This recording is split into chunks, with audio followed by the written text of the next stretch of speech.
गणेशाय नमः। ओम श्री सरस्वत्यै नमः। ओम श्री गुरुभ्यो नमः। सदाशिवसमारम्भां शङ्कराचार्यमध्यमाम् अस्मदाचार्यपर्यन्तां वन्दे गुरुपरम्पराम्।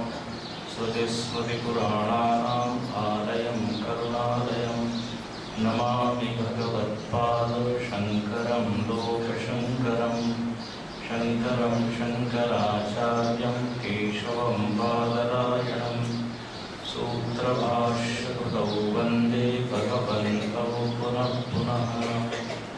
समस्तजनकल्याणे निरतं करुणामयं नमामि चिन्मयं देवं सद्गुरुं ब्रह्मविद्वरम्। नीलाम्बुजश्यामलकोमलाङ्गं सीतासमारोपितवामभागं पाणौ महासायकचारुचापं नमामि रामं रघुवंशनाथम्। अतुलितबलधामं भीमशैलावदेहं धनुजवनकृशानं ज्ञानिनामग्रगण्यं सकलगुणनिधानं वानराणामधीशं रघुपतिप्रियभक्तं वातजातं नमामि।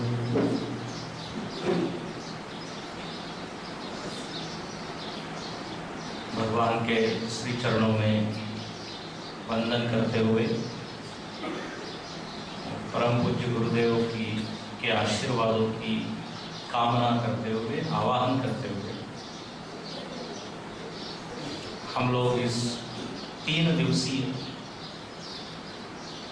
सत्संग का प्रारंभ करते हैं। यहाँ पर उपस्थित सभी साधक वृंद को हमारा प्रेम भरा नमस्कार। प्रातः काल आज हमने इस शिविर की शुरुआत कर दी। इस शिविर का जो विषय है वो है नाम महिमा। और जो सायंकाल में हम लोग विषय लेने जा रहे हैं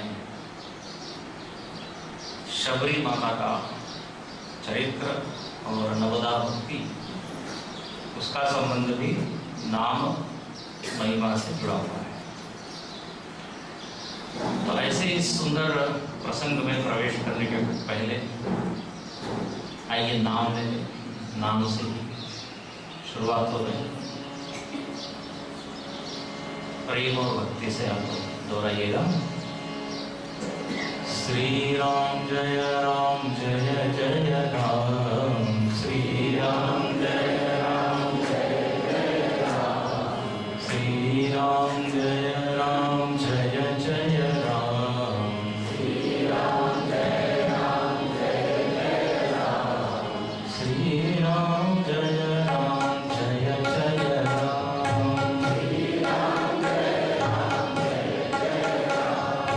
श्री राम जय जय राम। श्री राम जय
सियावर रामचंद्र राजाधिराज रामचंद्र महाराज की जय जय रघुवीर समर्थ। हमारे वैदिक धर्म में अनेक धर्म ग्रंथ उपलब्ध हैं। 4 वेद है, 18 पुराण है, श्रीमद् भागवत महापुराण है, 27 स्मृतियां हैं। इसके अलावा अनेक सूत्र ग्रंथ हैं, भक्ति सूत्र, योग सूत्र, ब्रह्म सूत्र। इसके अतिरिक्त महाभारत, जो कि विश्व का महाकाव्य कहलाता है, 1 लाख श्लोक जिसमें है, ऐसा विस्तृत ग्रंथ अपने सामने है। वैसे श्रीमद् भगवत गीता है, और इन्हीं सारे ग्रंथों में एक ग्रंथ है रामायण। इतनी ग्रंथ संपदा है, इससे सिद्ध होता है कि भारत के पास ज्ञान की कमी नहीं है, और इसीलिए भारत को जगत गुरु कहा गया। भारत की महिमा देखिए, एक तरफ वो सोने की चिड़िया भी कहलाता था और दूसरी तरफ जगत गुरु भी। तो भुक्ति मुक्ति प्रदाता, मोक्ष देने की सामग्री भी अपने पास थी और भोग देने के समृद्धि वो भी थी। तो ऐसी हमारी संस्कृति रही है। इसलिए धर्म की परिभाषा ही दे दी गई, यतो निःश्रेयस अभ्युदय, जिससे निःश्रेयस और अभ्युदय की सिद्धि हो, वो है धर्म। तो ऐसे अपने इस भारत भूमि में इतने ग्रंथ है कि उसकी गणना वैसे तो हो नहीं सकती, लेकिन जहां तक प्रसिद्धि की बात है, रामायण सबसे अधिक लोकप्रिय, सबसे अधिक दिल को छूने वाला, मर्मस्पर्शी, हृदय को स्पर्श करने वाला ऐसा ये ग्रंथ है। हमारा प्रसंग है शबरी प्रसंग, लेकिन ऐसा नियम है कि ग्रंथ में प्रवेश करने के पूर्व ग्रंथ के महात्म्य को थोड़ा बहुत समझा जाता है। ग्रंथ की महिमा जानकर फिर ग्रंथ में प्रवेश किया जाता है। जैसे तीर्थ की महिमा जान करके तीर्थ का सेवन किया जाता है। ये महिमा जानने के पीछे उद्देश्य ये होता है कि व्यक्ति की आदर बुद्धि बढ़ जाती है, श्रद्धा बुद्धि बढ़ जाती है। कहीं भाषण होता है, संभाषण होता है, और जो वक्ता होता है उस वक्ता का परिचय दिया जाता है और उसमें उसके गुण बताए जाते हैं। क्यों?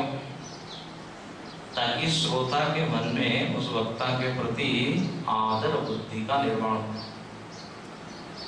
जब तक आदर बुद्धि या श्रद्धा बुद्धि नहीं होती, व्यक्ति की रुचि नहीं जाती। एक बार ज्ञात हो जाए कि अच्छा ये गुण संपन्न है, ज्ञान संपन्न है, तो आप देखिए श्रवण का जो लेवल है, श्रवण का स्तर बदल जाए, व्यवहार का स्तर बदल जाए। इसलिए मानस में एक चौपाई है, जाने बिनु होई परतीति, परतीति बिनु होई न प्रीति। जब तक जानते नहीं है तब तक प्रेम नहीं होता, विश्वास नहीं होता। तो इसलिए जानना चाहिए। कभी कोई कार्यक्रम होता है तो उसमें वक्ता का परिचय दिया जाता है और उसके सारे गुण बताए जाते हैं। हालांकि कभी कभी संचालक लोग जरा ज्यादा करके बता देते हैं। तो एक बड़ा ईमानदार वक्ता था, उसने कहा मेरे बारे में जितना कुछ कहा गया वैसा मैं बनने का प्रयत्न करूंगा। होता है ना परिचय। इनका परिचय शब्दों में व्यक्त करना तो ऐसा ही है जैसे सूर्य के सामने दीपक जला, बिल्कुल पेटेंट एक वाक्य। तो इसको कहते हैं महिमा का बखान। और ये टीवी पर और पेपर में जो विज्ञापन आते रहते हैं वो भी क्या है, महिमा का वर्णन। कि एक ये प्रोडक्ट आ गया है मार्केट में, इसमें इतने सारे गुण हैं, टिकाऊ भी है, सस्ता भी है, ऐसा है वैसा है। तो स्वाभाविक अपनी वृत्ति क्या होती है, जरा जाके देख तो नहीं, खरीद लो। हालांकि खरीदने के बाद पश्चाताप होता है क्योंकि वो परिचय सत्य नहीं होता है, वो महिमा झूठी होती है। तो देखो हर क्षेत्र में महिमा की आवश्यकता। किसी को कोई पुस्तक दिया जाए पढ़ने के लिए तो पहले वो पूछता है किसने लिखा है। उस लेखक की महिमा यदि उसको मालूम हो तो देखो वो तुरंत ले लेता है, अच्छा प्रेमचंद का लिखा है, ओके, कालिदास का है। लेकिन यदि लेखक उतना परिचित ना हो या सामने वाले को उसकी महिमा मालूम ना हो तो ठीक है बाद में देखेंगे।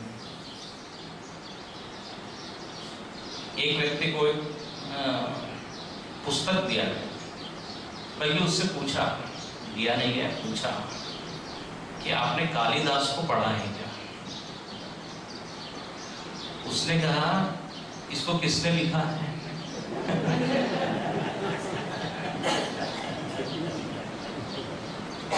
समझ में आ रहा है ना, महिमा बुद्धि होने की आवश्यक, मालूम ही नहीं है उसको तो फिर क्या हो। तो इसलिए ये रामायण की महिमा जाननी चाहिए। ये श्रीमद् भागवत में भी आप देखते हैं प्रथम दिन की कथा केवल महात्म्य में ही गुजर जाता है। भागवत में भागवत की महिमा नहीं बताई गई, पद्म पुराण ने भागवत की महिमा बताई है। आपने यदि भागवत कथा सुनी हो तो जो भागवत महात्म्य है वो पद्म पुराण से लिया गया है। क्योंकि अपनी ही प्रशंसा करना ये तो कोई महान व्यक्ति की क्या गुण नहीं है, कोई दूसरा करे तब तो ठीक।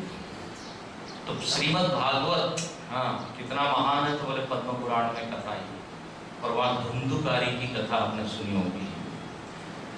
तो देखिए हर जगह महिमा।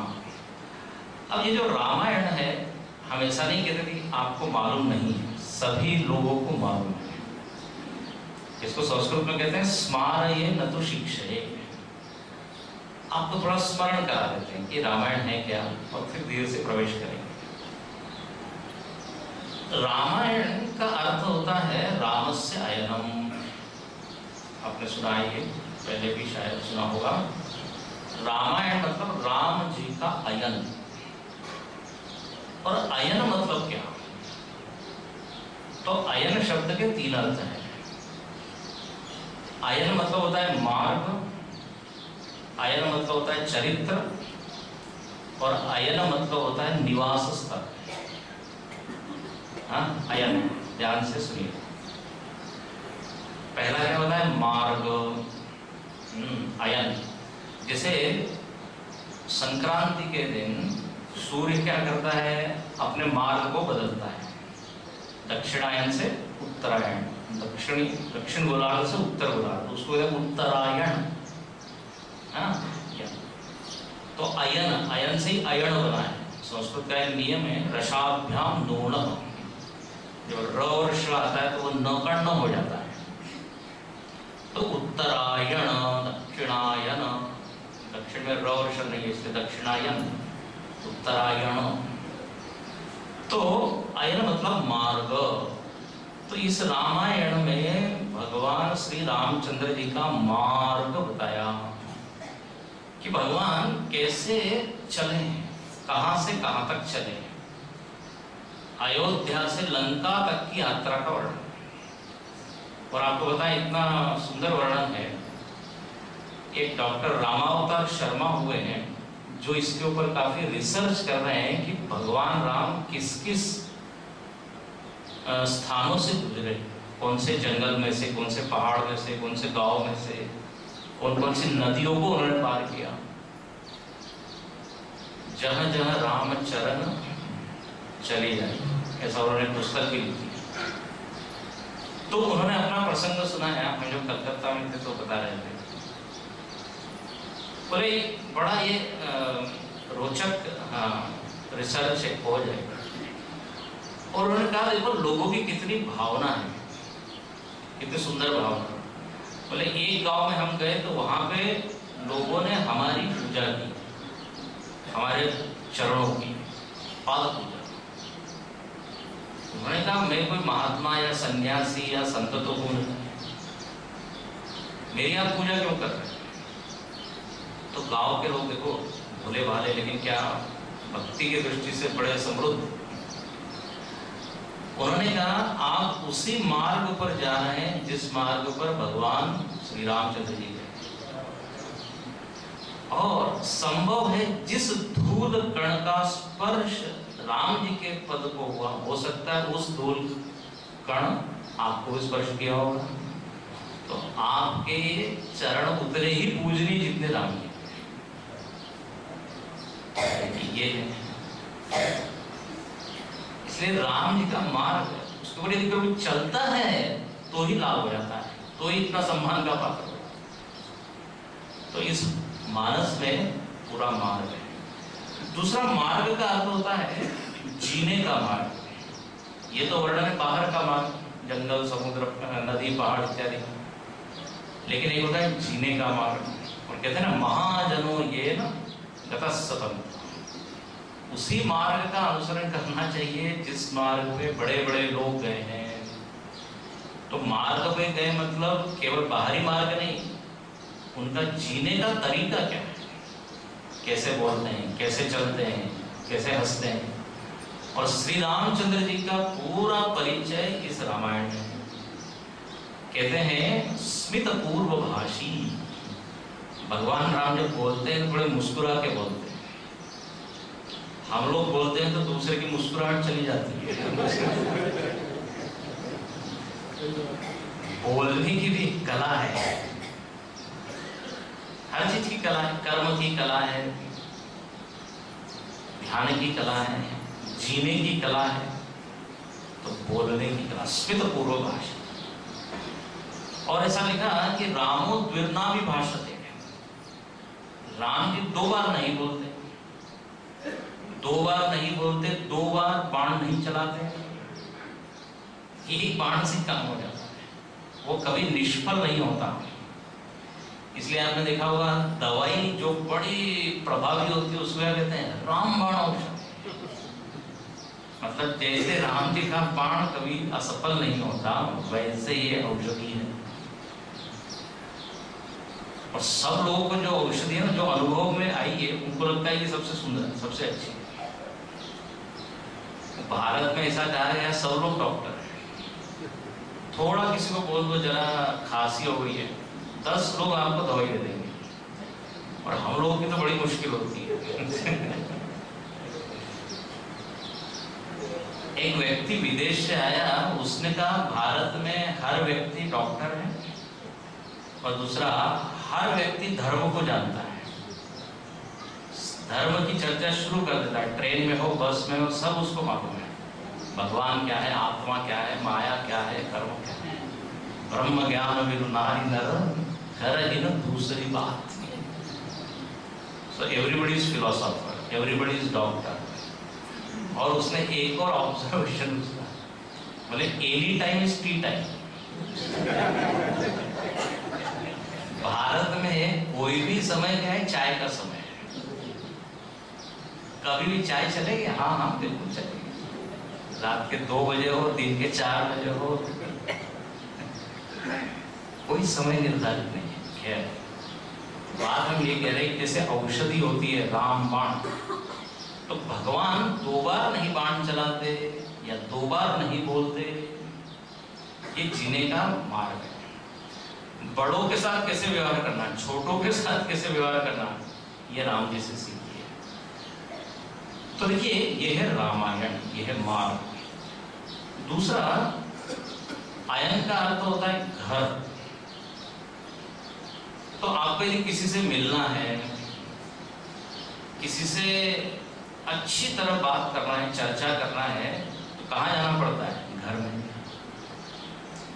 रास्ते पे यदि वो मिल जाए तो क्या कहता है, घर में आएंगे, जरा शांति से बैठेंगे, फिर चर्चा करेंगे। घर में जाने पर पूरा परिचय होता है कि वो बोलता कैसे है, उसका शौक क्या है, उसको क्या अच्छा नहीं लगता। घर में जाने पे मालूम पड़ता है, अच्छा ओहो इसको बागवानी का शौक है, बड़ी हरियाली है। फिर यदि उसके यहाँ चित्र कुछ लगे हों, खिलाड़ियों के चित्र, ओहो आपका खेल में इंटरेस्ट है, रुचि है, हर चीज का परिचय हो जाता है। ऐसे ही प्रभु रामचंद्र जी से यदि मिलना है तो कहाँ जाइए? राम जी के घर में आइए। और इनका घर क्या है? यही है। इसलिए इसको आप पुस्तक मत समझिए, ये घर रामायण अयनम। जैसे श्रीमद् भागवत भगवान कृष्ण की वांगमयी मूर्ति है, शब्दमयी मूर्ति। जब भगवान कृष्ण अपने धाम को जाने लगे तो उद्धव जी के आंखों में आंसू छलक आए और कहने लगे, अब तक तो आप सम्मुख थे, आपसे हम बात करते थे, आपसे मार्गदर्शन लेते थे, लेकिन आप जब चले जाएंगे तो फिर हम तो अनाथ हो गए। तो भगवान कृष्ण ने बड़ा सुंदर उत्तर दिया। उन्होंने कहा, मैंने अपना तेज इसमें रख दिया है श्रीमद् भागवत। तुम भागवत को ही मेरा विग्रह समझो, शब्द विग्रह, शब्दमयी मूर्ति। तद्वत श्री रामचरितमानस अपि रामस्य भवनम अस्ति। तो रामायण घर है। जिसे भगवत गीता के लिए कहा गया है, गीता क्या है? तो बोले, गीता में हृदयम पार्थ। गीता जो है भगवान का हृदय है। वाह क्या सुंदर बात कही। तो भगवान के रूप से तो हम नहीं मिल सकते, लेकिन भगवान के दिल से मिल सकते हैं। हृदय क्या है? तो बोले गीता। और भगवान ने वही दिल खोल दिया अपना अर्जुन के सामने। भक्तोऽसि मे सखा चेति रहस्यम ये तदुत्तमम्। तो हर ग्रंथ की देखिए एक महिमा है, उसका अर्थ है। तो राम जी का ये घर है।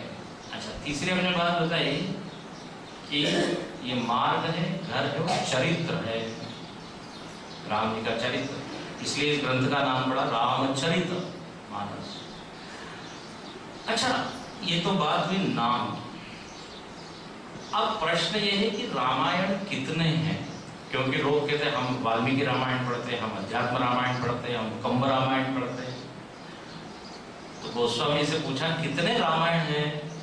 रामायण सत कोटि अपारा। वाह, रामायण 100 करोड़ है। ओहो, जब एक ने पहली बार सुना तो एकदम भौचक्का अंधे आश्चर्य। रामायण के बारे में लोगों की बड़ी क्या कहते हैं, गौण बुद्धि है, बड़ी छोटी बुद्धि। अरे राम कथा है, राम सीता की कहानी है। लेकिन हमने कहा 100 करोड़ रामायण। और जो सबसे पहला रामायण वाल्मीकि जी का, उसमें लगभग कितने 24,000 श्लोक। आपको पता है रामायण भारत के लगभग हर प्रांत में, प्रांतीय भाषा में है। यदि आप तमिलनाडु में चले जाएं तो कंब रामायण है, बंगाल में चले जाएं तो कृत्तिवास रामायण है, गुजरात में चले जाएं तो गिरधर रामायण है। रामायण ही रामायण। डोगरी में भी है ना रामायण, काश्मीर में भी डोगरी भाषा। गोविंद रामायण गुरु गोविंद सिंह ने लिखा है। और तो और भारत के तो सभी प्रांतों में ही, महाराष्ट्र में भावार्थ रामायण है। अभी मैं गुवाहाटी में था, आसाम में, तो वहाँ हमने बताया कि रामायण कितने भाषा में। हमने एक सूची दी, बहुत सारे नाम बताए। यहाँ है महाराष्ट्र में, गुजरात में, तमिलनाडु में, केरला में जो है वो अध्यात्म रामायण का काफी प्रचलन है। तो उन्होंने प्रवचन के बाद कहा कि आपने असमीज रामायण नहीं बताया। हमने कहा हमको मालूम नहीं था। बोले सबसे पहले अनुवाद किसी प्रांतीय भाषा में हुआ तो असमीज में हुआ। हो। तो आप देखिए ऐसा कोई प्रांत नहीं। इतना ही नहीं, विदेशों में भी रामायण है। तिब्बत में है, श्रीलंका में है, नेपाल में है, थाईलैंड में है, कंबोडिया में है, जापान में है, मॉरिशस में है, मलेशिया में है, बर्मा में है। ओ, तो भगवान राम जो है ना केवल भारत तक सीमित नहीं है। भगवान राम इज इंटरनेशनल फिगर बल्कि इंटरनेशनल कहना भी कमी है, वो तो अनंत है। राम अनंत अनंत अमित कथा। तो ऐसे ये अनंत रामायण। अच्छा, और इतना ही नहीं, लोगों को रामायण से पेट नहीं भरा, मन नहीं भरा, तो राम जी के ऊपर कविताएं, फिर नाटक, अलग अलग। कालिदास जी ने रघुवंश महाकाव्य लिखा। कितने कवियों ने कितनी तरह से राम कथा गाई। तुलसीदास जी ने रामचरितमानस लिखा, फिर भी मन भरा नहीं, तो कविता वाली रामायण लिखी, कविता में रामायण। अद्भुत है। तो ऐसे ये रामायण, जरा इसको जब हम समझते हैं तो मालूम पड़ता है ओहो कितना व्यापक है यह विषय। नहीं तो एक ने कहा अरे राम कथा तो क्या है, सबको मालूम है, एक राम एक रावण ना, एक ब्राह्मण एक क्षत्रिय ना, एक ने एक ते लुगाई चुराई, दोनों में हुई बहुत लड़ाई, और तनिक बात नो बातन ना, तुलसी लिखवे पोतन ना। इतना बड़ा पोता है। अरे हुआ क्या है, राम पत्नी थी, हरण हो गया, फिर रावण को मारा। आंध्र प्रदेश में तो उन्होंने 3 शब्दों में बोल दी कथा। आपको बताया था, मुझको याद नहीं, तट्टे तिट्टे टुट्टे समथिंग लाइक दैट। मतलब विवाह हुआ, अपहरण हुआ, रावण मारा गया, खत्म। तो कहने को राम कथा बिल्कुल छोटी सी। जहां तक कथानक की बात है, ऐसा कोई नहीं है जिसको मालूम नहीं है। देखो यहाँ जितने लोग बैठे सबको रामायण मालूम है, लेकिन यही तो आश्चर्य, फिर भी सुनने को आए। अरे जब हम किसी सिनेमा को देख लेते हैं तो फिर थोड़ी बार बार जाते हैं, लेकिन ये रामायण ऐसा है, रामचरित जे सुनत आगाई रस, बोलिए जरा, जानत रस विशेष जानत। जो रामचरित का रस जान लेता है वो कभी नहीं कहता हमने राम कथा सुन ली। यदि आपने कहा किसी ने सूचना दी रामायण, अरे बोले बहुत सुन लिया, इसका मतलब सुना ही नहीं है। हाँ, तो ऐसा ये ग्रंथ है, इसकी ये महिमा है। कितने प्रकार के रामायण पता नहीं है। अब ऐसे इस रामायण, कई बार ये रामायण शब्द का अर्थ समाज में बहुत गलत अर्थ में प्रयुक्त होता है। कोई यदि व्यक्ति अपने घर आता है और अपनी समस्या दुख बताता है तो लोग क्या कहते हैं, अरे ये आता है और अपनी रामायण शुरू कर देता है। आप बताइए ये रामायण कोई दुखरी कथा है? बल्कि आपको होता है सारे दुख को मिटाने वाली है। रामचंद्र गुण बरने लागा, सुनत ही सीता कर दुख भागा। ये हनुमान जी ने जब सीता जी को कथा सुनाई लंका में, तो जो सीता जी बिल्कुल देह त्याग के लिए तैयार हो गई थी, हाँ, त्रिजटा से कहती कि लकड़ी का इंतजाम करो, मैं चिता बनाऊंगी। वहां सीता जी जब राम कथा सुनती है तो दुख भागा। इसलिए माँ आनंदमयी भी कहती थी कि कथा वो है जो व्यथा मिटाए। तो ये कथा ऐसी है। तो पहले तो हमने देखा रामायण शब्द का अर्थ क्या, दूसरा हमने देखा रामायण कितने प्रकार के, तीसरा एक प्रश्न आता है कि रामायण क्यों सुने, शबरी की कथा क्यों सुने। प्रयोजनम किमस्ति अत्र, क्योंकि संस्कृत भाषायाम एक वाक्य अस्ति, क्या प्रयोजनम अनुद्दिश्य मंदोपि न प्रवर्तते। मंदः अपि प्रयोजनम अनुद्दिश्य न प्रवर्तते। बिना प्रयोजन को जाने कोई भी व्यक्ति कुछ काम नहीं करता। तो रामायण सुनने क्यों आए हम? देखो, जो बुजुर्ग लोग हैं वो तो श्रद्धा के वशात आ जाते हैं, लेकिन आप किसी युवा को कहो, तरुण को, पहला प्रश्न करेगा क्या होगा सुनने से? क्यों सुने? हम तो इंटरनेट के जमाने में जी रहे हैं, कंप्यूटर के युग में जी रहे हैं। ये राम कथा हजारों वर्ष पूर्व प्राचीन कथा, जो घटनाएं घटी है हजारों वर्ष, उसका आज का रेलेवेंस है, आज का उसका उपयोग है, बताया। तो कथा का प्रयोजन क्या है, क्यों सुने, ये सुनने से क्या होगा, और इसको यदि नहीं सुना तो क्या नुकसान होगा, ये भी जानना चाहिए। तो अब इसका प्रयोजन क्या है, तो तुलसीदास जी से पूछा जाए, जिन्होंने इसको लिखा। तो तुलसीदास जी कहते हैं, स्वांत सुखाय तुलसी रघुनाथ गाथा भाषा निबंधमति मंजुलमातनोति।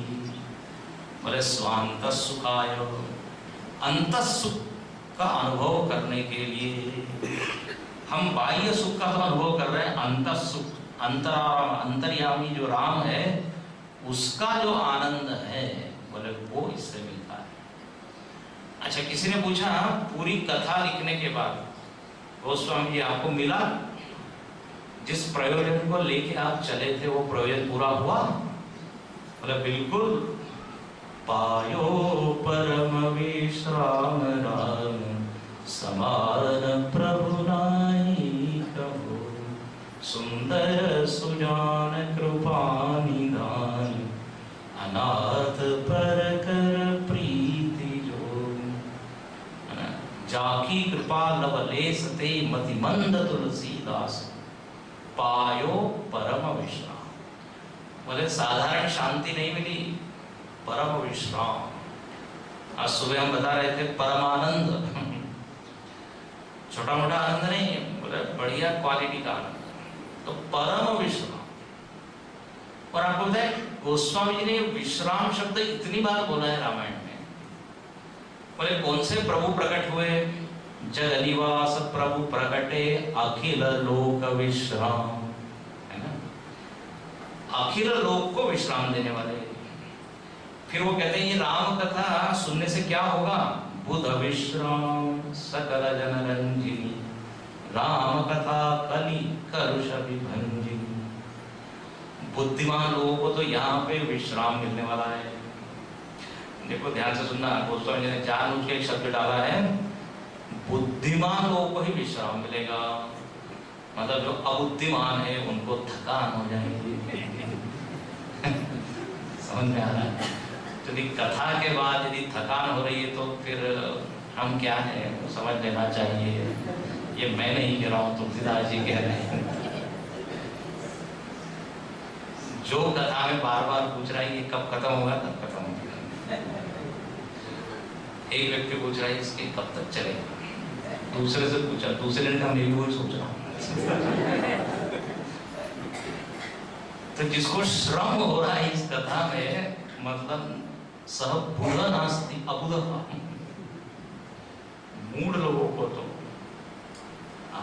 इसलिए नमाम दुष्कृति नो मूढ़ा प्रपद्यन्ते नराधमा। भगवान बहुत कठोरता से बोलते हैं, बोले जो अधम नर है वो न तो नमस्कार करते हैं, न कुछ प्रणाम करते हैं, न श्रवण इत्यादि करते हैं। हरि चर्चा न सुआ है। गोस्वामी जी ने क्या बोला? जैसे ज्वर के वेग से भूख विदा हो जाए, तैसे पूर्व पाप से हरि चर्चा न सुआ है। जेव्हा आपल्याला ताप येतो तेव्हा आपल्याला भूक लागत नाही। अरे एकदम मराठीमध्ये कसं काय सुरू केलं? चैनल बदल गई। जब बुखार आता है तब भूख नहीं लगती, ऐसे ही जब मन जो है बीमार होता है तो बीमार मन की ये पहचान कथा में रुचि नहीं आती। स्वस्थ मन में यह भूख जागती है। सुमति क्षुधा बाढ़े नित नहीं, विषय आस दुर्बलता नहीं। तो यहाँ पर प्रयोजनम किमस्ति, बोले यहाँ पे कथा सुनने से विश्राम, परम तृप्ति और परम शांति। फिर गोस्वामी कहते हैं निज गिरा पावन करन कारण राम जस तुद से। अपनी वाणी को पवित्र करने के लिए, ये दूसरा प्रयोग, परम शांति तो मिलेगी, वाणी को हम गाएंगे, वाणी से गाएंगे तो पवित्रता आएगी। और देखो होता ही है, रामायण का पाठ करो तो मन भर जाता है, मजा आ जाता है, चौपाई। हाँ। और उत्तर भारत में आप चले जाएं तो उनको तो पूरा रामायण याद है, सुंदरकांड तो लगभग याद ही है, करीब करीब सभी लोग। अभी ट्रेन में ही मैं आ रहा था तो सामने जो बैठे थे धड़ाधड़ वो चौपाई बोल रहे थे, मुझको शर्म आ रही थी। तो एकदम उद्धरित करते हैं, जैसे महाराष्ट्र में दासबोध किंवा ज्ञानेश्वरी, मनाचे श्लोक, इसी तरह ये है। तो क्यों? क्योंकि वाणी को ये पवित्र करने वाली, इसलिए उनको चौपाई पूरी कंठस्थ। अच्छा, वाणी को पवित्र करना मतलब ध्यान से सुनना, मन को पवित्र करना। जब तक मन पवित्र नहीं होगा, वाणी में से पवित्रता नहीं झलकेगी, टपकेगी। क्योंकि वाणी तो मन की ही क्या है, समझ लीजिए, अभिव्यक्ति है। मन ही इंद्रियों के रूप में प्रकट हो रहा है। तो निज गिरा पावन करण कारण, वाणी को पवित्र करने के लिए किया, मतलब मन को पवित्र करने के लिए ये कथा हमने लिखी। और गोस्वामी बिल्कुल पक्का गारंटी से कहते हैं, मिला पायो परम विष्णु। और यदि तुलसीदास जी को मिल सकता है तो हमको भी मिल सकता है। ठीक ऐसे ही आप देखिए, भगवत गीता में, भगवत गीता क्यों पढ़े तो अर्जुन से पूछिए, अर्जुन ने क्या बोला? नष्टो मोह स्मृति लब्धा स्थितोस्मि गत संदेह करिष्ये वचनम तव।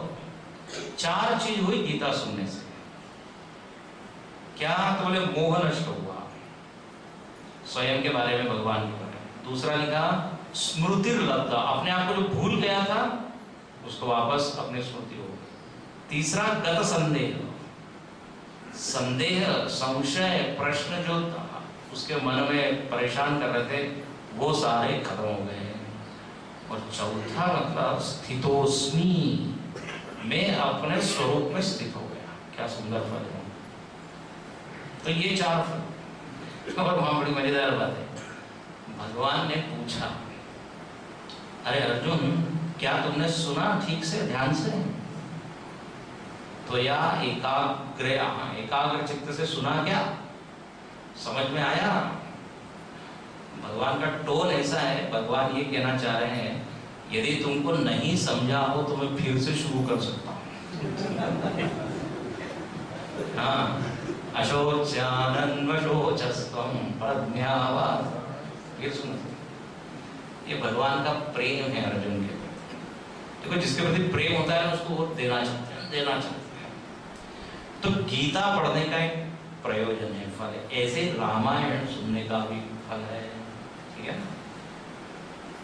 तो रामायण सुनने से क्या होगा? तो स्पष्ट होना चाहिए, विश्राम, परम तृप्ति, भगवत तत्व का ज्ञान, बहुत सारे फल, वाणी की पवित्रता, मन की पवित्रता। रामायण या गीता सुनने से कोई सिद्धि या चमत्कार उस तरह का हमको मिल जाएगा ऐसा अपेक्षा मत, या फिर कुछ लौकिक कार्य सफल हो जाएंगे, ये भी नहीं है। हो भी सकते हैं लेकिन वो नहीं। एक ने कहा, स्वामी जी इतने दिन से हम गीता क्लास अटेंड कर रहे हैं, मेरी शादी नहीं हो रही है। अब शादी होने इसका क्या प्रयोजन?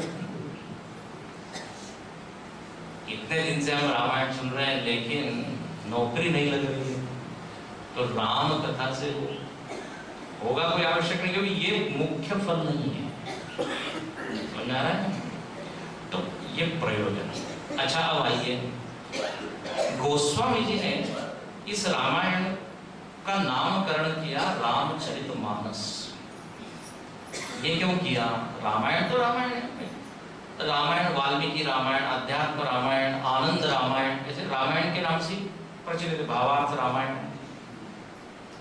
आपको मालूम है हनुमान जी ने भी एक रामायण लिखी। उन्होंने जब लिखी तो वाल्मीकि जी उसको पढ़ के रोने लगे। हनुमान जी बोला, क्या हो गया, हमने क्या लिख दिया ऐसा? बोले आपने इतनी बढ़िया ये लिख दी कि हमारे रामायण को कौन पढ़ेगा। तो हनुमान जी ने कहा ऐसा ये बात है, चलो देखो। उसको उन्होंने लिया और नदी में प्रवाहित कर दिया। हनुमान जी कहते हैं हमारी रामायण रहे या तुम्हारी रामायण रहे, ये लक्ष्य नहीं होना चाहिए, राम जी का चरित्र रहना चाहिए। ये तो हनुमान जी ने भी लिखा है, इसलिए ऐसा लिखते हैं। हनुमान जी तो देखिए, हनुमान जी तो परम भक्त, उन्होंने बोला है कि जब तक राम कथा इस लोक में रहेगी मैं रहूंगा, यावत तव कथा लोके विचरिष्यन्ति पावनी तावत् स्थास्यामि मेदिन्याम तव आज्ञा अनुपालयन्। क्या बढ़िया। इसलिए कहते हैं जहां जहां राम कथा होती वहां वहां हनुमान जी भी सूक्ष्म रूप से रहते हैं। यत्र यत्र रघुनाथ कीर्तनम् तत्र तत्र प्रथमस्तकाम। और ये बिल्कुल अनुभव है संतों का। तो ये बात है। अच्छा, जब तक रामायण रहेगी तब तक हनुमान जी रहेंगे। अब प्रश्न है कब तक रामायण रहेगी? तो बोले यावत् स्थास्यन्ति गिरय सरितश्च महीतले तावत् रामायण कथा लोके प्रचरिष्यति। बोले जब तक इस पृथ्वी के ऊपर पर्वत रहेंगे, नदियां रहेंगी, समुद्र रहेंगे, तब तक राम कथा रहेगी। क्या सुंदर बात है। तो तब तक हनुमान जी भी रहेंगे।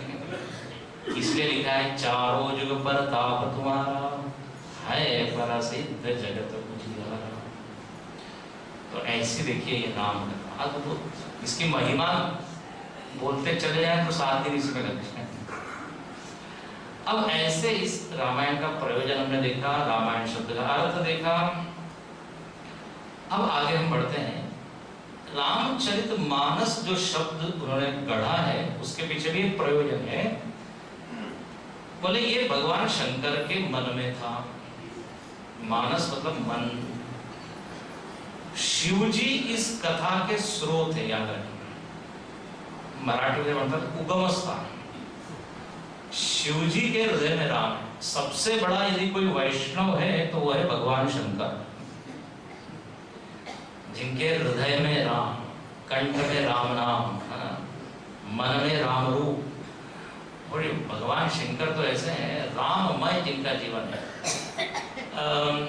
यदि कथा चल रही है कहीं तो चले जाते हैं, ये कुछ भी बनने के लिए तैयार है। एक बार त्रेता जुग माही शंभु गए कुंभज ऋषि पाही। एक ऋषि के चरण में बैठने को तैयार। कहा कुशुंडी जी के पास गए, पक्षी बन के चले गए। कथा हो रही है तो कथा रसिक ऐसे शिव जी बहुत अच्छे श्रोता है। सुबह हमने चर्चा की थी कितने प्रकार के श्रोता होते, तो शिव जी श्रोता है। अच्छा, यदि कोई सुनने वाला हो तो वक्ता बन जाते हैं। इसमें पूरी ये राम कथा वास्तव में पार्वती जी को भगवान शंकर ने सुनाई। ये रामायण कथा कैसे प्रकट हुई? तो बोले पार्वती जी ने एक प्रश्न किया है, ये राम कौन है? ये राम, बोले हमने सुना है राम के अलग अलग प्रकार है। एक राम दशरथ का बेटा, एक राम घट घट में लेटा, और एक राम का सकल पसारा, और एक राम है सबसे न्यारा। कितने राम हो गए? हो गए ना 4। बोले पहला कौन? दशरथ का बेटा, तो राम जी कौन? दशरथ पुत्र। फिर दूसरा घट घट में लेटा, अंतर्यामी। हम लोग जब राम कहते हैं तो कहाँ बेटा है? अंतर्यामी। सर्वस्य चाहं हृदि सन्निविष्ट, 15वें अध्याय में आया था, सबके हृदय में। ईश्वर सर्वभूतानां हृदय, तो अंतर्यामी है। अच्छा, फिर एक राम के बारे में क्या कहा गया? तोरे एक राम का सकल पसारा। राम कौन? तो बोले जिसके द्वारा ये समस्त सृष्टि निर्मित हुई, जो समस्त सृष्टि का कारण है। ईश्वर, वेदांत की भाषा में उसको ईश्वर। मायोपहित चैतन्य, जो सर्वज्ञ सर्वशक्तिमान है, सर्व कारण है। यतो वा इमानि भूतानि जायन्ते येन जातानि जीवन्ति। तो राम हो गया सर्व कारण, राम दशरथ पुत्र, राम अंतर्यामी है। और एक राम के साथ बोले न्यारा, सबसे अलग। उस राम में न तो सृष्टि है न कोई सृष्टि की स्थिति गति लय, कुछ नहीं। उसको कहते शुद्ध ब्रह्म, शुद्ध ब्रह्म परात्पर राम, है ना। एक नाम रामायण है, उसका पहला ही नाम है शुद्ध ब्रह्म परात्पर। तो जो निर्गुण ब्रह्म है बोले वो राम है। तो अब पार्वती जी का प्रश्न ये है कि चारों एक ही अलग है। चार याद है ना, दशरथ पुत्र, ईश्वर, अंतर्यामी और शुद्ध ब्रह्म, चारों एक ही अलग अलग है। तो और भगवान शंकर से कहते हैं जिस राम का आप जप करते हैं वो इन चारों में से ही कि वो कोई पांचवा है? इसलिए है ना, जो नृपतनयत ब्रह्म किमी नारी विरहमति भोरी, देखि चरित महिमा सुनत भ्रमति बुद्धि अति मोरी। अरे मेरा भ्रम हो रहा है राम को। तब शिव जी ने अपने भीतर छिपा हुआ रामचरित पार्वती जी के सम्मुख प्रस्तुत कर दिया, और वही क्या बन गया? रामचरित मानस। अच्छा, इससे सिद्ध होता है कि शिव जी ही राम को जान सकते हैं। शिव जी जैसा चरित्र होना चाहिए, जो समाधिशील है, सूक्ष्म बुद्धि वाला है, विरक्त है, वही राम को पहचान सकता है। अब देखिए, शिव पार्वती संवाद है। अपने सारे ग्रंथ वास्तव में देखें तो संवाद है। हालांकि हम लोगों का ज्यादा परिचय संवाद से नहीं है, इससे है हाँ विवाद से। विवाद हाँ बोले ये तो हमको मालूम है। संवाद और विवाद में फर्क है। संवाद में एक व्यक्ति बोलता है, दूसरा सुनता है। ज्ञान का जहां आदान प्रदान होता है उसको कहते हैं संवाद। जैसे भगवान कृष्ण और अर्जुन का क्या हुआ? संवाद। इसलिए हर अध्याय के अंत में आता है श्री कृष्णार्जुन संवादे।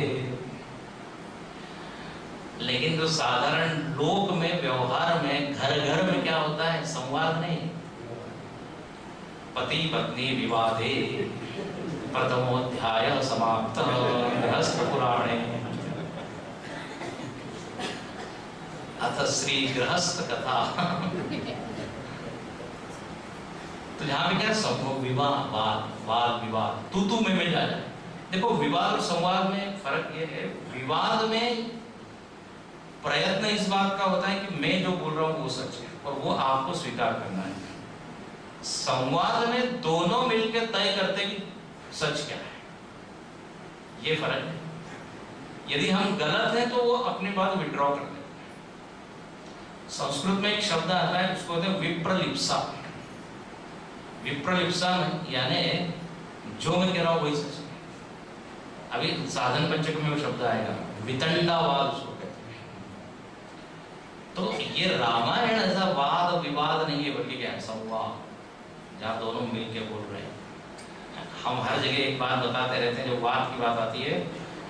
एक होती है संत सभा, जहां संत बोलते हैं, सब लोग चुपचाप सुनते हैं। दूसरी होती है शोक सभा, कोई नहीं बोलता है, सब मौन। और एक होती है लोक सभा, और समझ के वहां क्या होता है? सब बोलते हैं, कोई सुनता नहीं, बल्कि बोलते ही नहीं और तो लात घूसते हुए चल जाते हैं। तो विवाद के भी आगे बात चली जाती है। लेकिन ये क्या है? शिव पार्वती संवाद। तो पार्वती जी ने जब पूछा है तो ये उत्तर जो दिया वही रामायण हो गया। अब इस रामायण में कांड है 7।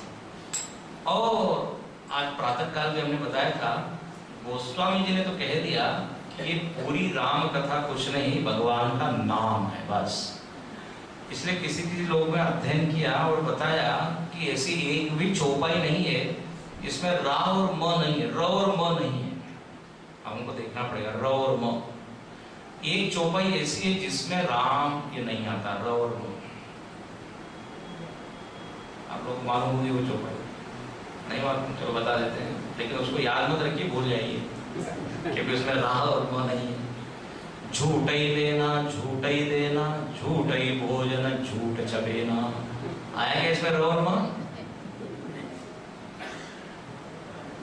एक ही शब्द आएगा, झूठ झूठ झूठ। तो जहां झूठ है वहां राम का हो, हम सीधी बात कहते हैं। इसलिए जो झूठा व्यक्ति है वो, उसका भी एक मंत्र है, वो एक मंत्र बोलता है। हम लोग हर प्रवचन के बाद एक मंत्र बोलते हैं, पूर्णमदः पूर्णमिदम्। वैसे ही वो व्यक्ति बोलता है झूठमदः झूठमिदम्, झूठा झूठमुदच्यते, झूठस्य झूठमादाय झूठमेवावशिष्यते, ओम अशांति अशांति। देखो एक चौपाई ऐसी है जिसमें राम नहीं। तो यही मह रघुपति नाम उदारा। एक सुंदर प्रसंग आपको बताएं, ये नाम के ऊपर ही। हमारे पूज्य गुरु जी स्वामी तेजोमयानंद जी सिद्धवाड़ी में एक बार आए हैं। उस समय गुरुदेव कैंप ले रहे थे, शिविर ले रहे थे, स्वामी चिन्मयानंद जी वहां। और वो तो अंग्रेजी में बोलते थे, जबरदस्त उनका तो व्याख्यान, मतलब हजारों की संख्या में लोग आते। उनके ज्ञान यज्ञों का उद्घाटन बड़े बड़े लोगों ने किया, डॉक्टर राजेंद्र प्रसाद और वीवी गिरी और वेंकट रमन। एक बार सत्यसाई बाबा ने भी उनका ज्ञान यज्ञ का उद्घाटन किया। तो अब ऐसे उस शिविर में गुरुजी भी पहुंचे थे। उस समय वो अमेरिका में थे, लेकिन आए थे भारत। तो गुरुदेव ने कहा गुरुजी से कि आप रामायण के ऊपर प्रवचन कीजिए, एक क्लास रामायण की। क्योंकि वहां शिविर में क्या होता है, बहुत सारी कक्षाएं होती हैं सुबह से शाम। और गुरुदेव ने कहा हिंदी में आप बोलें। अब सारा जो वर्ग था, श्रोतृ वर्ग, वो तो सब क्या अंग्रेजी सुनने वाला। तो गुरुजी ने कहा कि इसको अब हिंदी में कौन सुनेगा ये रामायण। लेकिन अब गुरुदेव की आज्ञा है। अच्छा, लोगों ने भी शिकायत की, बोला कि अब हिंदी में कैसे हमको समझ में आएगा। अब कोई दक्षिण भारत से, कोई विदेश से, मालूम नहीं कहां से लोग आए। तो वो सब लोग बोलने लगे हम उस क्लास में नहीं जाएंगे, मतलब उस प्रवचन में, सत्संग में नहीं जाएंगे। गुरुदेव ने कहा नथिंग, आप लोग जाएंगे। बोले हमको समझ में नहीं आएगा। तो गुरुदेव ने क्या बढ़िया उत्तर दिया। उन्होंने कहा उस राम कथा में बार बार बीच बीच में राम शब्द आएगा, वो तो आपको समझ में आएगा, बस वही तो सार है। तो फिर क्या, जय जय रघुवीर समर्थ। तो ऐसी ये राम कथा जिसमें राम नाम की महिमा बार बार कदम कदम पे गोस्वामी जी ने बताई। प्रातः काल जी ने बताया, नाम रामायण ही लिख दिया उन्होंने तो पूरा। और देखिए सबकी वंदना की और अंत में नाम की वंदना है। तो जैसे हायरार्की होती है ना, छोटे से शुरू करके बड़े तक जाते हैं। हाँ, तो एक एक एक एक राम के बाद राम का नाम। तो इसलिए गोस्वामी जी के इस मानस में हर कांड में आपको कहीं ना कहीं नाम की महिमा दिखेगी। अब देखिए ये 7 कांड है, 7 कांड में से अरण्य कांड एक आता है। और अरण्य कांड में शबरी जी की कथा है। प्रसंग यहाँ पर यह है कि प्रभु रामचंद्र जी विचरण कर रहे हैं, सीता जी की खोज में लगे हुए हैं और सीता जी का पता मिल नहीं रहा है। खोजते खोजते कहते हैं ताहि गे दे गति राम उदारा सबरी के आश्रम पगुधारा। शबरी माँ के आश्रम में भगवान ने पैर रखा। उसके पहले उन्होंने एक असुर का उद्धार किया है, उसको बोला है ताहि देहि गति राम उदारा। कौन सा था वो? कबंध। उसका उद्धार करके फिर शबरी के आश्रम में।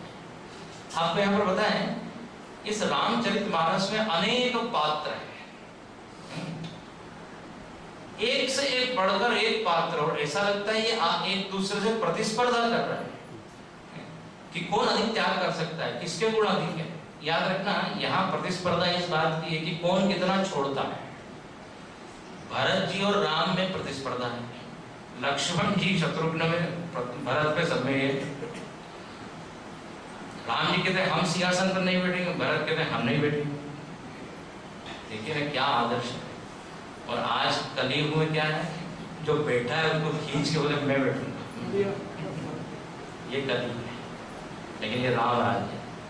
तो जहां पर एक एक गुणों का उदात्तीकरण दिखाया गया है कि एक एक गुण कितने सुंदर रूप से लोगों ने जिए हैं। तो केवट की भक्ति है, तो लक्ष्मण जी का वैराग्य है, श्री हनुमान जी महाराज की विनम्रता, भक्ति और विनम्रता, उनका तो क्या कहना। ऐसे ही यहाँ पर शबरी एक पात्र है। अच्छा, और कुछ कुछ पात्र तो बिल्कुल थोड़े क्षण के लिए आए हैं, बस इतना ही प्रसंग है, 2-3 दोहे में है। लेकिन ऐसा जबरदस्त प्रसंग है कि देखो सबको मालूम है शबरी को। वैसे ही केवट का प्रसंग आता है, बिल्कुल थोड़ा सा, लेकिन इतना मीठा है। मागी नाव न केवट हाना, प्रेम लपेटे अटपटे। भगवान भी मुस्कुरा दिए। केवट को यही लग रहा था कि भगवान बड़े दुखी, भगवान जरा खुश होने चाहिए, क्योंकि अयोध्या से आए थे। और केवट ने अपनी मीठी मीठी बातों से, जरा अटपटी बातों से खुश कर दिया और बिहसे करुणाएं। तो केवट का प्रसंग अत्यंत मधुर है, थोड़ी सी देर के लिए।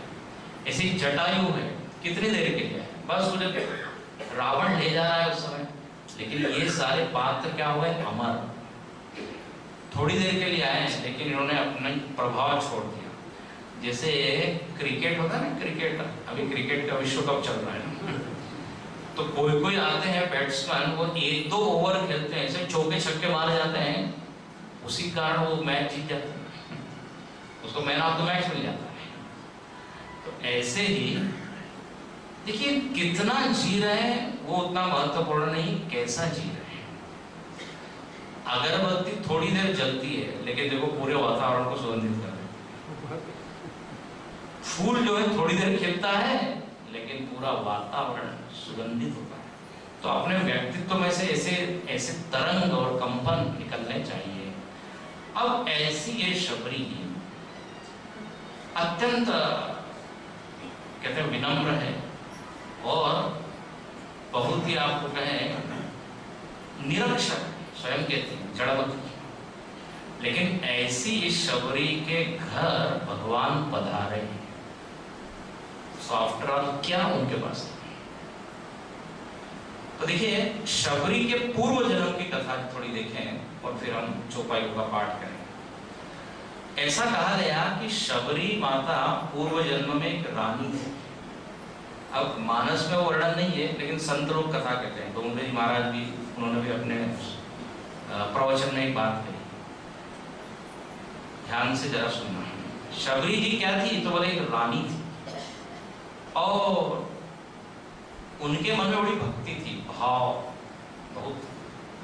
तो कहते हैं एक बार माघ मेले में, माघ मेले या कुंभ मेले में, अपने पति के साथ वो गई, कल्पवास के राजा के साथ। और अब आप जानते हैं माघ मेले में सारे साधु संत एकत्र होते हैं। हाँ, साधुओं की कितनी वेराइटी है ये यदि आपको जानना हो।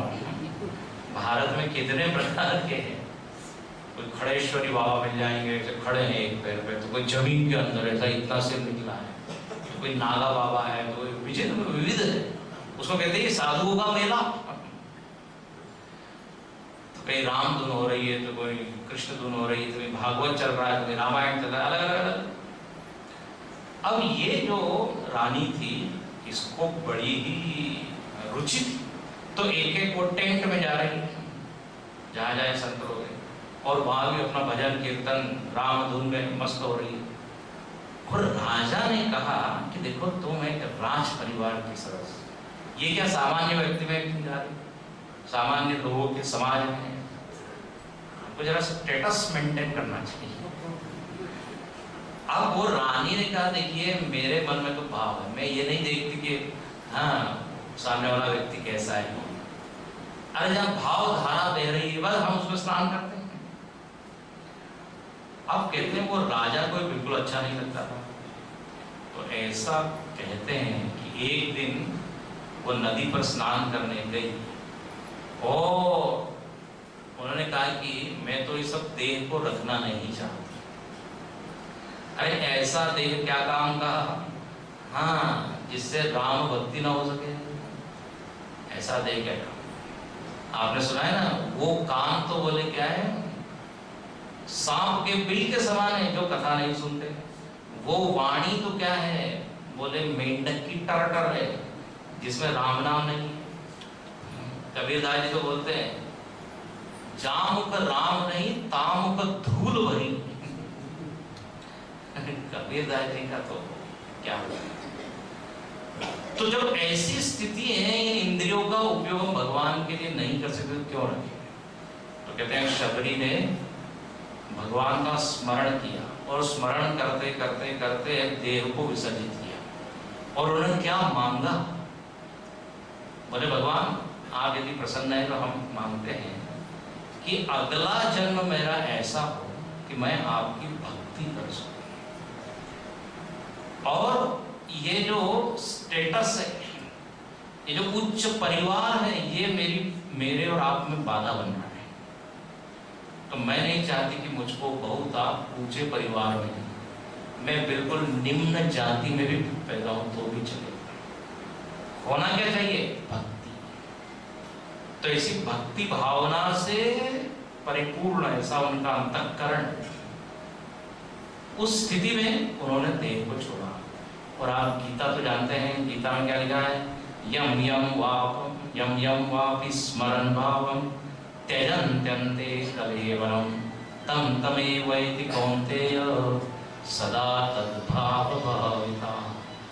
बोले जो मरते समय जिस भाव को लेके मरता है, जिस वृत्ति को लेके जाता है, उसी वृत्ति के अनुसार क्या मिलती है, आकृति। जैसी वृत्ति वैसी आकृति। इसलिए जरा ध्यान रखना अंत समय में, मुझे आपको पहले मालूम ही नहीं अंत समय क्या है, इसलिए सबसे बढ़िया उपाय है तस्मात् सर्वेषु कालेषु, हर समय ही नाम अंतर चलता रहे, श्री राम जय राम जय जय राम। तो अंतःकरण में चलते रहे तो यमराज का कभी बुलावा आ जाए रेडी है। तो अंते नारायण स्मृति। जैसे पार्वती जी पहले सती के देह में थी, ध्यान से सुनना, उन्होंने भी अपने मन को शिवमय बनाया और कहा कि मैं अगले जन्म में शिव भक्त बन के अवतरित, इसलिए वो कि बड़ी शिव भक्त तो हुई पार्वती के भाई, पर्वत की पुत्री हुई, हिमाचल की कन्या। तो यहाँ पे ऐसे ही शिव है। और देखो ये अंत काल में जो वृत्ति है वो इस पर निर्भर है कि जीवन काल में हमने क्या किया है। ये तो आपने खूब सुना होगा, अंत काल में अचानक कुछ परिवर्तन नहीं हो जाएगा और चमत्कार नहीं हो जाएगा, एकदम राम राम राम नहीं हो सकता। जीव को आदत नहीं है तो नहीं निकलता। आपको बताएं सत्य घटना है। एक वृद्ध व्यक्ति ने कहा कि हमसे बहुत बड़ी गलती हुई कि हम जब ठीक ठाक थे तो हमने जप करने की आदत नहीं डाली, तो अब मुख में निकलता ही नहीं मुझसे, क्योंकि वृद्धावस्था में वही बात निकलती है जिसकी हमने क्या है आदत लगाई। अब जीवन भर मन में पैसा पैसा पैसा, तो अंतकाल में भी वही। और आप जानते जैसा अंत में हुआ पैसा पैसा। वो कथा है ना कि एक व्यक्ति पड़ा हुआ है, जीवन भर उसने शेयर मार्केट में ध्यान दिया, भाव क्या हो रहा है, कम ज्यादा ऊपर नीचे। और जब वो मरणासन्न हुआ तो परिवार के सब लोग एकत्रित हुए। अब हुआ एक छोटा बच्चा था, वो एकदम आ रहा था और एकदम गिर गया। तो वो सब लोगों ने कहा अरे गिर गया गिर गया। ये कहता है बेच दो बेच दो।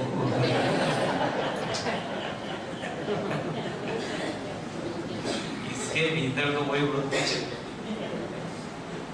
बहुत सारे ऐसे किस्से। इसलिए देखिए यहाँ शबरी माँ से सीखना चाहिए। क्या सुंदर बात है।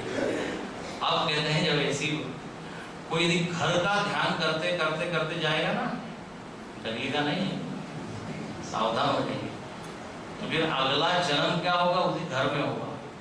किस रूप में? तो कहीं छिपकली बन जाएगा, तो कहीं कॉकरोच बन जाएगा, क्योंकि घर में आ सकता था ना, घर में रहने की। आपने वो कथा सुनी होगी, बहुत धन में जो आसक्त होता है तो वैसे खजाने के ऊपर सांप बन के बैठ जाता है। एक एक वृत्ति जो है बहुत ज्यादा मांसाहार इत्यादि की यदि होगी ना, तो अगले जन्म में चील की दोगर बन जाए, बस वही खाओ। किसको हिंसा में बहुत रुचि है तो भगवान कहते चलो तुमको बना देते हैं शेर, चीता, बस हिंसा हिंसा करते रहो, और वो हिंसा तुम्हारा स्वधर्म हो, कोई ये भी नहीं करेगा कि पाप कर रहे हो, that will be your nature. थोड़ा और आपको डरा दें,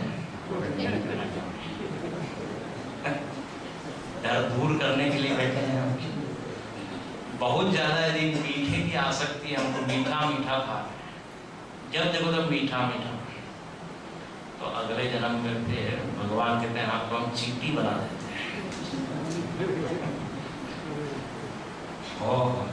डर लगा ना थोड़ा। देखो यदा कदा कभी कभी खाना चाहिए, लेकिन अभी तो मजाक की बात कर रहा हूँ। तो अर्थ क्या है, जैसी जैसी वृत्ति, तो यहाँ पे उनका देह उन्होंने त्यागा है, अगले जन्म में वो जंगल में उनका जन्म हुआ है। वन में एक जाति है, उस जाति का नाम है शबर जाति, और शबर जाति में पैदा होने के कारण वो हुई शबरी। और अब ये शबरी एकदम ढिल्लिणी, मराठी में बोलता एकदम निम्न जाति में, साधारण से भी और कोई पढ़ी लिखी नहीं, लेकिन जन्म से ही उनके मन में वैराग्य है, भक्ति है। अब कहते हैं कि वो जो है खोजती है कि इस वन में कोई ऋषि मुनि रहे तो हम उनके पास जाएं, लेकिन क्या होता है, अब ये जाति भी है ना थोड़ी बाधा बनती है। अब उनको संकोच हो रहा है, हम एकदम ऐसे हैं तो हम कैसे जाएं ये बड़े बड़े ऋषि महर्षियों के पास। वो खुद ही कहती है देखो क्या है, पहला जन्म था, इतने ऊंचे कुल में पैदा हो गए कि मैं कहीं जा नहीं सकती, अब फिर इतनी छोटी हो गई कि मुझको संकोच हो रहा है। लेकिन उन्होंने इसमें मार्ग निकाला। कहते हैं कि वो एक ऋषि थे, उनका नाम था मतंग ऋषि। उनके आश्रम के बाहर वो प्रातः काल लगभग 3-3:30 बजे जाती थी, और था तो फूल कुछ रखती थी। उसके पहले भी ऐसी घटनाएं घटी है कि उनके माता पिता ने कहा कि इनका विवाह कर देना चाहिए। बोले बहुत ज्यादा ये भक्ति वगैरह की बात कर रही है, क्या कर दो विवाह। माता पिता को लगता है सारी समस्या का समाधान जो है वो शादी की है, शादी कर देंगे ठीक ठाक। जब यंग युवा लड़के लोग सत्संग अटेंड करने लगते हैं तो माता पिता का दिल दुख, तो पड़ोसी लोग शादी कर दो सब ठीक हो जाएगा। तो विवाह, जब उनको ये खबर लगी कि विवाह होने वाला है, तो कहते हैं शबरी घर छोड़ के भाग गई, और फिर इधर उधर खोजने लगी। मतंग ऋषि के आश्रम में वो बाहर चुपचाप, जब अंधेरा है तब वो ये फूल वगैरह रखते हैं, गुप्त सेवा करती है। और अब समझ में नहीं आ रहा है, तेरा नाम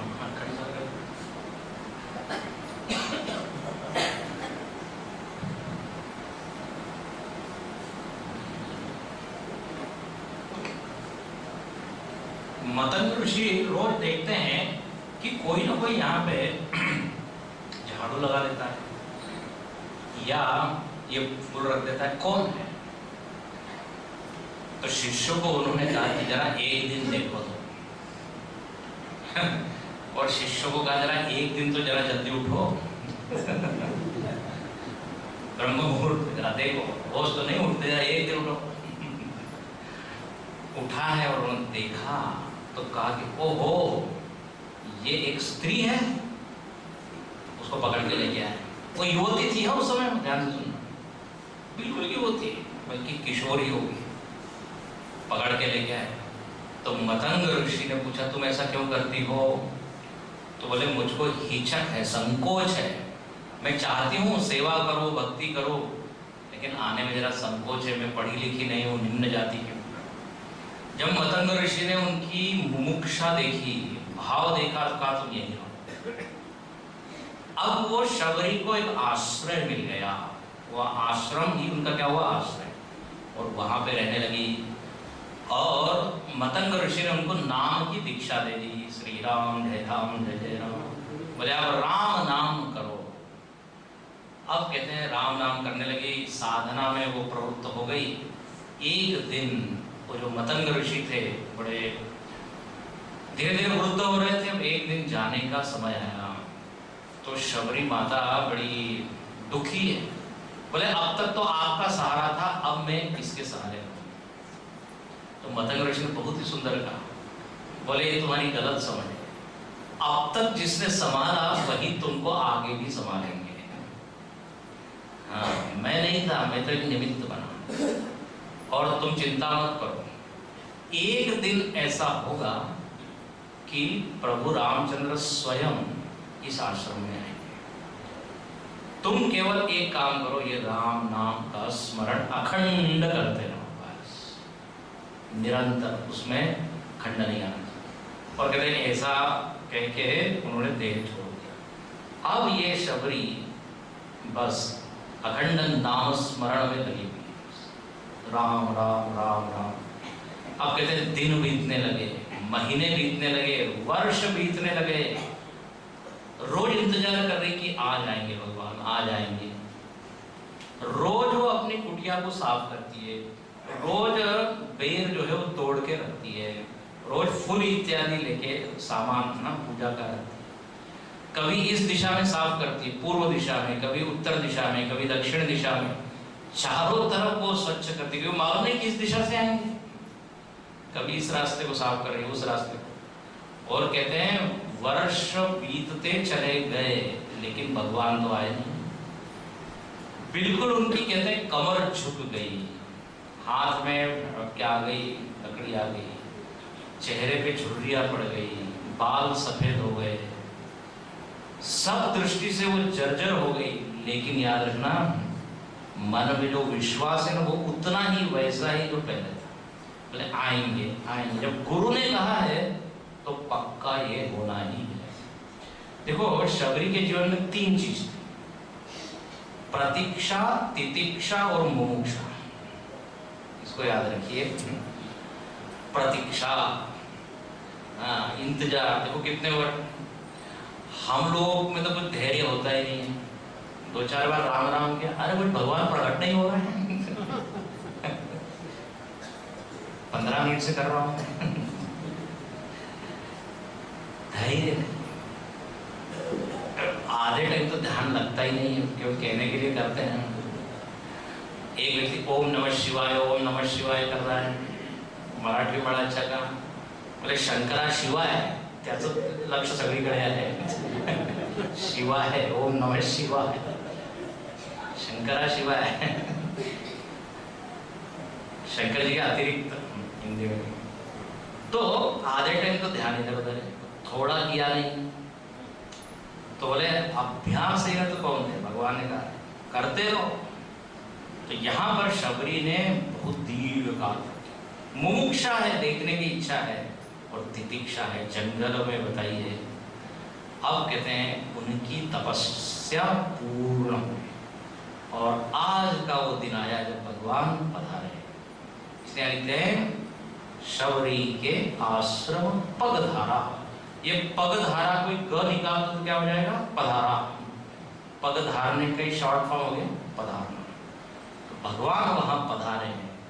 हाँ, और अब जब भगवान पधारे हैं तो क्या हुआ, इसको जरा हम पढ़ते हैं। काहिले गति राम उदारा, शबरी के आश्रम पगधारा। शबरी देगी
ठीक है, कई लोगों ने बोली नहीं आपको, तो जोर से बोलना है। सियावर रामचंद्र की जय, पवन सुत हनुमान की जय, उमापति महादेव की जय, बोलो भाई सब संतन की जय। हमारे तक ही नहीं आई तो भगवान तक जय कैसे जाएगी? जोर से नहीं बोलेंगे, जोर से बोलना है। और जोर से बोलने का एक और प्रयोजन है, किसी को कोई नींद आ रही है तो हो जाएगी, उसकी संभावना बहुत है। तो शबरी के घर जब 7:30 तक शबरी के घर आश्रम में जब भगवान पधारे तो पहला विचार क्या आया शबरी के मन में? मुनि के वचन समुझि जिय भाए। एकदम उनको अपने गुरु की याद आई। कहा कि गुरु ने जो बोला वो सत्य सिद्ध हुआ। और एकदम दूर से ही दर्शन करती है और पहली उनकी दृष्टि भगवान की नजर की ओर जाती है। सरसिज लोचन, भगवान के नेत्र कैसे? तो बोले कमल के जैसे कोमल, कमल के जैसे सुंदर। ये भगवान के नेत्रों को कमल की उपमा दी जाती है क्योंकि भगवान के नेत्र भी कोमल, सुंदर, असंग। देखिए, अपनी आंखों से बहुत कुछ प्रकट होता है। अपने भीतर यदि लोभ लालच है तो आंखों में दिख जाता है, और द्वेष हो तो वो भी दिख जाता है, क्रोध जो है वो दिख जाता है। लेकिन भगवान की आंखों में कृपा है, इसलिए कहते हैं कृपा दृष्टि है, कृपा है। कटाक्ष किरणाचांत नमन मोभाप्तये नमः। अद्वैत मकरंद में वहां पे रचनाकार कहते हैं गुरु के कृपा कटाक्ष से है, मतलब कोने से वो देख रहे हैं और हम पर कृपा हो रही है, कृपा कटाक्ष हो रहे हैं। तो शबरी माता ने देखा कि आहा, भगवान की कृपा हम पर हो गई है। और बाहु विशाला, भगवान की भुजाएं विशाल है। भगवान की भुजाएं किसी है? अजानुभव, जानु पर्यंतम भुजायस्य अस्ति स अजानुभव। हमारे गुरु जी बड़े मजाक करते हैं। किसी ने उनसे पूछा कि भगवान की इतनी बड़ी भुजाएं क्यों हैं? बोले ऐसा है कि भगवान के बहुत सारे भक्त हैं, भक्ति करते हैं और भक्त लोग बड़े आनंद में होते हैं, तो वो जरा मोटे तगड़े होते हैं और भगवान के सामने जब वो प्रकट होते हैं, आते हैं भक्त लोग, तो भगवान उनको हृदय से लगाते हैं। तो जरा हृदय से लगाने के लिए हाथ जरा लंबे चाहिए ना, क्योंकि मोटे तगड़े हैं। इसलिए भगवान के क्या है? आजानुभाव। आजानुभाव का मतलब होता है जिसके हाथ सर्वत्र है, ये भाव।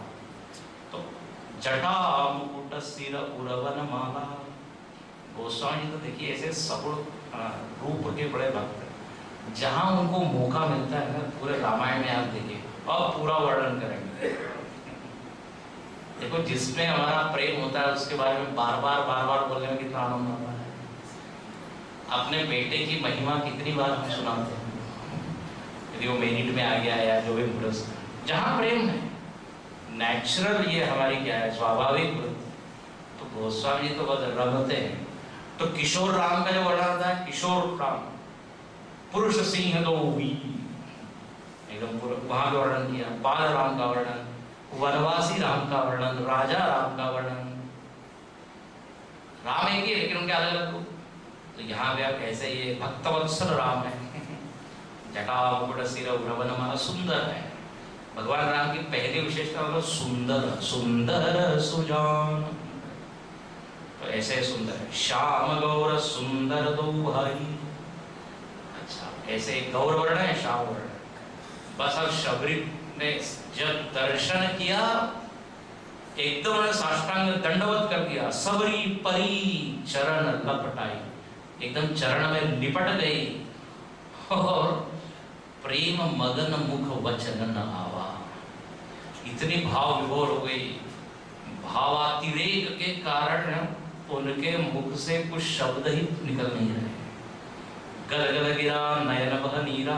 भक्त का लक्षण ये बताया कि जब गला क्या हो जाए, अवरुद्ध, और आंखों से अश्रुधारा बह चले, यह है भक्ति। तो गदगद हो गई, बोले क्या मेरा भाग्य, भगवान ने बड़ी कृपा की। बोलना तो बहुत कुछ चाहती है लेकिन बोल नहीं पा रही है। ले देके एक ही काम कर रही है, पुनि पुनि पद सरोज सिर नावा, बार बार जो है क्या प्रणाम प्रणाम नमस्कार। इसे गीता में भी आपने देखा जब भगवान कृष्ण ने विश्वरूप दर्शन दिखाया और अर्जुन को भगवान की महिमा का ज्ञान हुआ, तो एक ही काम कर रहा है वो, अग्रतः नमः, पृष्ठतः आगे से पीछे से इधर से नमस्कार ही नमस्कार कर रहा है। बोले आप तो जब महिमा, अब आप जरा कल्पना कीजिए, दृश्य आंखों के सामने लाइए, भगवान सामने खड़े हो तो फिर क्या करने की इच्छा होगी। नमस्कार।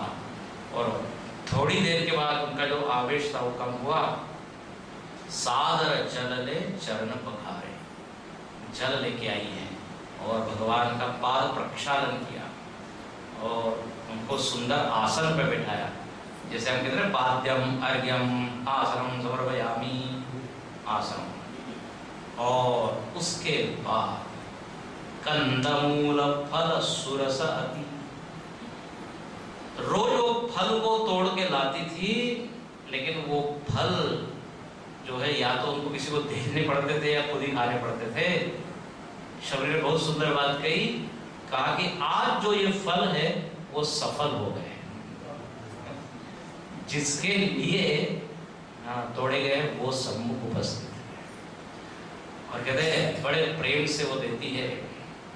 आपने सुना है, झूठे फल शबरी के खाए, साग विदुर घर खाई, सबसे रुचि प्रेम सगाई। झूठे फल शबरी के खाए, आप कहते हैं वो खा रही है, दे रही है। किसी ने कहा कि वो सारे, मतलब उन्होंने उस समय नहीं खाया, पहले ही उन्होंने अलग अलग पेड़ों में से फल खा लिए थे, चख लिए थे, ऐसा भी किया, तो झूठे हो गए। और फिर उन्होंने जो मीठे मीठे थे वो दिए, इसलिए लिखते हैं सुरस, सुरस आती मतलब मधुर।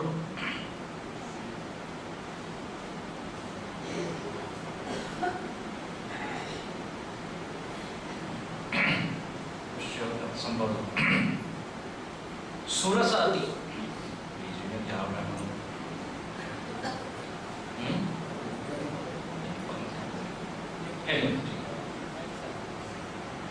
जवाब देंगे सुरस आदि फल उन्होंने खिलाए, तो यहाँ लिखते हैं प्रेम सहित प्रभु खाए।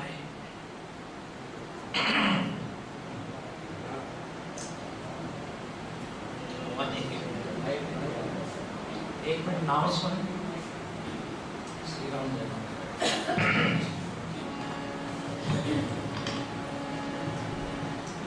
श्री राम जय राम जय जय राम, श्री राम जय राम जय जय राम, श्री राम जय राम जय जय राम, श्री राम जय राम जय जय राम, श्री राम जय राम जय जय राम, श्री राम जय राम जय जय राम, श्री राम जय राम जय जय राम, श्री राम जय राम जय जय राम।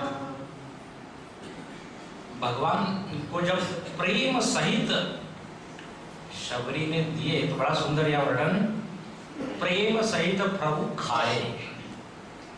देखो जब कोई प्रेम सहित देता है तभी हम प्रेम सहित खाएंगे कि नहीं। कोई ले लो खा लो, तो हम रख लो।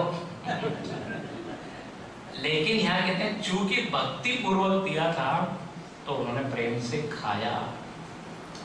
कल इसको और देखेंगे, कहते हैं भगवान ने केवल खाया ही नहीं, बार बार उसका वर्णन किया कि वाह कितना सुंदर है, कितना अच्छा है। ऐसा कहते हैं कि जब वो अयोध्या में गए और जब लोग उनको बुलाते थे और जब फल देते थे तो भगवान क्या कहते थे, बोले आप फल तो दे रहे हो लेकिन जो स्वाद शबरी के फल में है, बोले वो इसमें नहीं है। तो ऐसी यहाँ पर शबरी की भक्ति प्रकट हुई।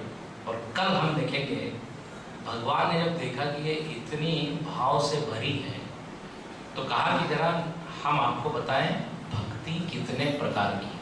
और याद रखना, शबरी के लिए नहीं कही है वो हम लोगों के लिए शबरी के निमित्त से भगवान ने कही है, प्रथम भगति संतन कर सक। वो हम देखेंगे कल।